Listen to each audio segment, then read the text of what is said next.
Hey everybody, it's Randy with 3D Junk Removal and Rentals. I wanted to jump on here today and do a little bit of a how-to video on how to start a junk removal business. Right now I'm driving out to a job. I had a job scheduled, and then I have an emergency kind of job.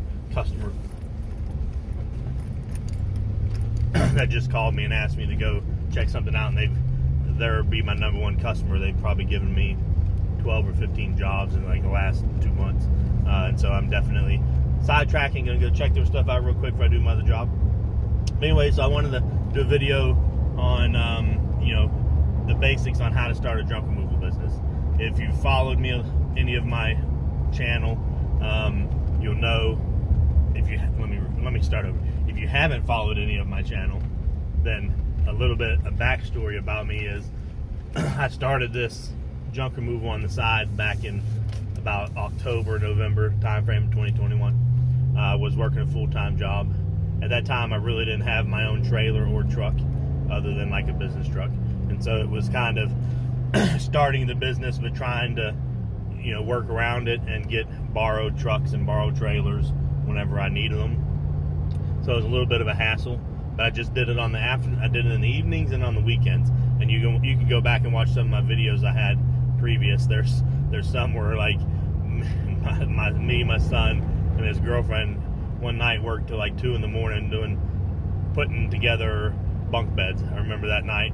I did a junk removal job for somebody. Then they called me back and asked me if I'd put together bunk beds. I thought that was going to be easy, and that took like 7 hours or something for nothing, like $100, I think, 150. I don't really remember how much it was, but you live and learn. I got a lot of mistakes in my first videos, but also those mistakes have helped me to where I am now. 8 months into it, maybe 9 months into it, and now I have 2 guys that work for me. 2 trucks, 3 trailers are mine. I stopped working full time about a month ago, and now I just do junk removal. So I've kind of learned really quickly how to get this thing going.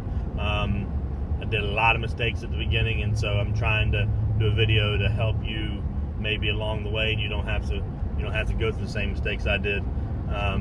Or you can watch my videos and see firsthand what I was going through, because I think I had a video, like a day 1 video or something like that. Maybe I called it day 0. I think I did. I ain't looked back at it. But anyway, so this video today will be a kind of a short, basic, quick video on how to get your junk removal started. Now, mind you, every state has different laws. And I don't know all the rest of the states. All the rest of the laws and those. But I'm going to tell you from what it took me to get a business going and the steps I took in Texas. And first and foremost, what I did was, I know people don't like to talk about this or they don't like to do it, but I did paid leads. I went on Thumbtack. My first thing I created was a Thumbtack account.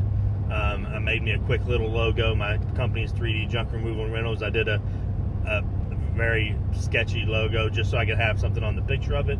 And I was on Thumbtack like 24/7, hitting up every lead that came through. I think, man, I remember bragging about it, like 80-90%, maybe above a 90% accuracy not accuracy, but approval rating on those jobs. I was doing like, I had 3, 4, 5 jobs a day off of Thumbtack, and I was pretty much getting every bid I did. And no, that wasn't the best way to do it, but it got me money coming in, and it got me some experience to kind of see how this business runs a little better. And so for me, I'm glad I did it. I don't think I would have stayed in this business without it. It got me a lot of business. So at the beginning, one, for me, I paid for leads. I used Thumbtack. You have to do some kind of marketing or advertising out there to get your name out there, whether you put all your Facebook groups and whatnot.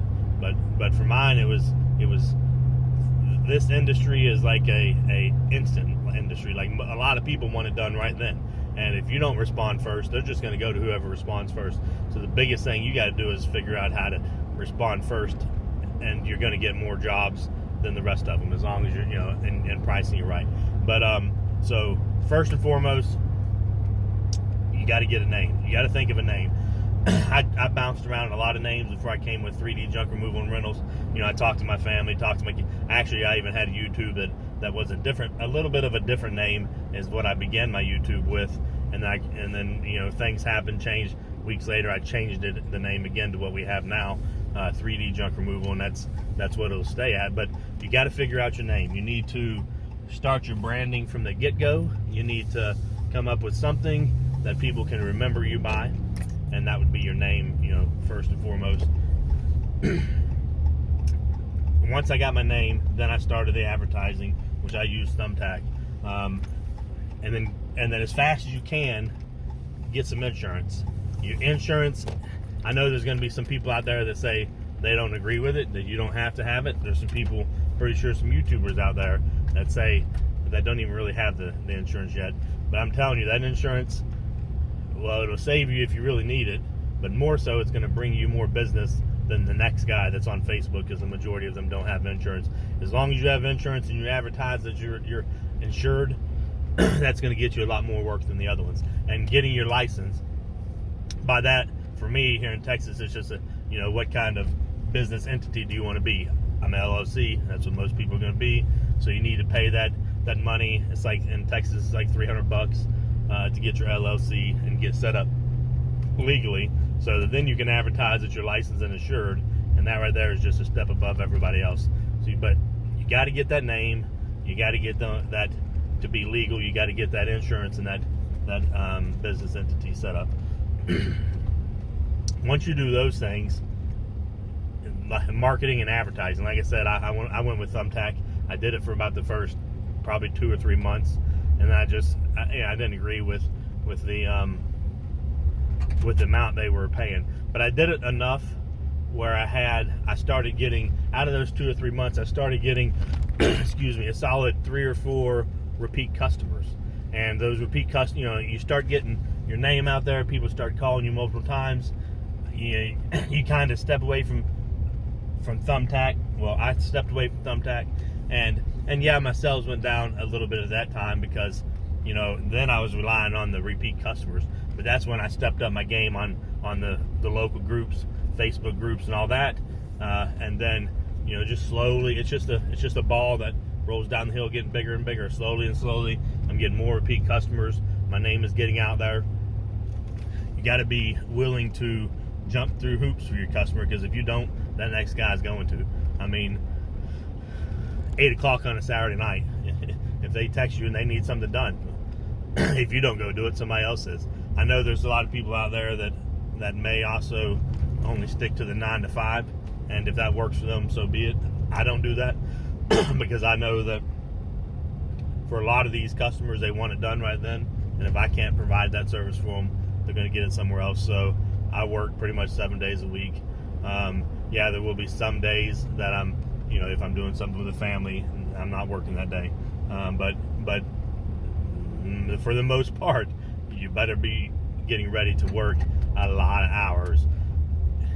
Owning your own business and starting your own business is definitely not something that a lot of people think, where it's like, oh man, I get to own my own business, so now I get to chill out, I get more hours, more time off. It's quite the opposite. If you want a productive business, you're going to have to be working a lot more hours than you would at your other job, a lot more nights and weekends, but that's what we do it for. We work all those so we can have the freedom and so we can be the business owner. So anyways, you got to get number one, you got to get your name. You got to figure it out. You got to get set up with LLC, not LLC, but your business entity, your insurance, and you got to start that marketing however you're going to do it. I did a Thumbtack. Other people may not want to. You may not even want to pay for leads at all. And then I think once you start getting that down, I did a Google My Business as well before I focused on the advertising. And Google My Business, you can do a fake, well, not a fake, but you can do and I know at the time of this video, Google My Business is not there anymore. They just switched it to Maps like last week or something, so I don't know much about how that works now, but I know on Google My Business, you can create a website. I created that website. I tried to use it, for the beginning, just to try to have something there in my website description. But I don't know if they even allow that anymore on the Google Maps part of it. But it's just one more way to get your name out there, get your brand out there. The biggest thing though is just doing what you got to do to get you. Sorry, I'm gonna pull over. Doing what you got to do to get your name out there and noticed, and get them. Yeah, you may have 10, 20 customers a week, and every couple weeks you may get that one customer who will be a repeat. And then as you keep doing more and more work, you're just going to get, 1 or 2 more customers that are repeat customers. We got quite a few of them right now. Like I said, I've only been doing this 8-9 months. I was able to quit my full-time job. I now have 2 guys working for me. I got 2 trucks, a 2019 Dodge Ram and a 2012 F350. I've got 3 trailers, one of them being a dump trailer that if you would have saw in the videos and my my website and stuff that I just started posting videos about. It was a dump trailer we just bought like 2 weeks ago. And so, no, I'm not the most successful out there, but I can tell you, if you follow what I'm saying and you watch my videos, you're going to see that you're going to be able to be successful in this business, and you're going to make that. So far, we talked about getting your name, getting your business entity, getting that insurance so that you can be one step ahead of everybody else, and then your marketing. That's pretty much the basics of starting the business. What I really would want to, I guess, reiterate to anybody who's thinking about doing it, you have to have a lot of motivation, and it's got to be something you really love and you really care about in order for you to last in this business. You can't just go off of what's the word? You can't just go off of, hey, I want to be a business owner. I want to have that title and actually be successful with this. It's something you got to put your heart and soul into, and you got to be prepared to work your butt off, to work a lot more hours than normal, and you will be away from your house more. But in the end, is the payoff when you have that business going. You can spend more time with family, whatnot, however you want to go about it. But you really got to understand that owning the business is not for everybody, and you may not be successful at it. But on the flip side, know that if you really want it and you're gonna drive to get it, you can get it. You can be successful at it. There are bumps in the road. You figure it out. You drive on. You will make mistakes. There will be slow times. During those slow times, you can figure out other ways to make money. I've got videos on that. I'm starting something this year, this in a few months that I haven't done yet. I've been wanting to do for 5 years or so with my last business, or my last company I worked for. It wasn't my business. The last company I worked for, they never wanted to do it, so I'm going to start it. But you just got to get out there. The work is there. You can't look around and say, well, there's 100 junk removal services out there, businesses out there. Every one of them's got a little here and there, but I can't get any. If that's the case, then the problem probably lies with you, and not the fact that the economy is slow or anything like that. You hear everybody saying the economy is slow, or the economy is terrible. I don't know. I mean, I'm getting as busy as I can get. I got my 2 guys working. Now I'm working jobs. I'm trying not to do them all, so that when they're done with theirs, they can have them. But I have plenty of work right now for the next month, at least the next month that we've already booked up. So I don't know where the economy is going slow at. But anyways, I also know it's because of my drive and my ass getting out there and getting these jobs, and not just sitting around waiting for them to come to me. I'm getting out there and getting them. So you got to be motivated. You got to work your butt off to be successful at any business, not just junk removal.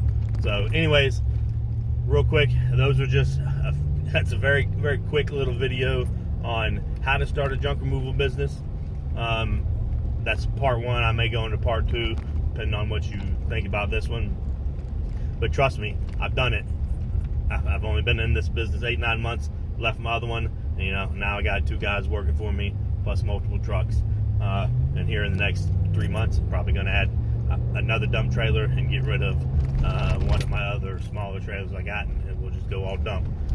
So listen to what I'm telling you, and you can be successful. Have a good day.